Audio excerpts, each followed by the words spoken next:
ఐక్యరాజ్య సమితి వేదికగా భారత్పై అక్కసు వెలగక్కేందుకు ప్రయత్నించిన పాకిస్తాన్కు మరోసారి భంగపాటు తప్పలేదు. సంబంధం లేని అంశాల్లో జమ్మూ కాశ్మీర్ ప్రస్తావన తీసుకొచ్చిన దాయాదికి న్యూఢిల్లీ గట్టిగా బదులిచ్చింది. ఆ దేశానిది మతోన్మాద మనస్తత్వమని దుయ్యబట్టింది. ఇలాంటి వ్యాఖ్యలతో అబద్ధాల్ని నిజం చేయలేరని, సీమాంతర ఉగ్రవాదాన్ని సమర్థించుకోలేరని బలంగా చురకలంటించింది. అంతర్జాతీయ ఇస్లామోఫోబియా నిర్మూలన దినం సందర్భంగా ఐక్యరాజ్య సమితి జనరల్ అసెంబ్లీలో మాట్లాడారు భారత శాశ్వత ప్రతినిధి పర్వతనేని హరీష్. పాక్ తీరును ఎండగట్టారు. ఐక్యరాజ్య సమితి వేదికగా భారత్పై అక్కసు వెలగక్కేందుకు ప్రయత్నించిన పాకిస్తాన్కు మరోసారి భంగపాటు తప్పలేదు. సంబంధం లేని అంశాల్లో జమ్మూ కాశ్మీర్ ప్రస్తావన తీసుకొచ్చిన దాయాదికి న్యూఢిల్లీ గట్టిగా బదులిచ్చింది.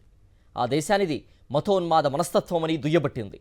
ఇలాంటి వ్యాఖ్యలతో అబద్ధాల్ని నిజం చేయలేరని, సీమాంతర ఉగ్రవాదాన్ని సమర్థించుకోలేరని బలంగా చురకలంటించింది. అంతర్జాతీయ ఇస్లామోఫోబియా నిర్మూలన దినం సందర్భంగా ఐక్యరాజ్య సమితి జనరల్ అసెంబ్లీలో మాట్లాడారు భారత శాశ్వత ప్రతినిధి పర్వతనేని హరీష్. పాక్ తీరును ఎండగట్టారు.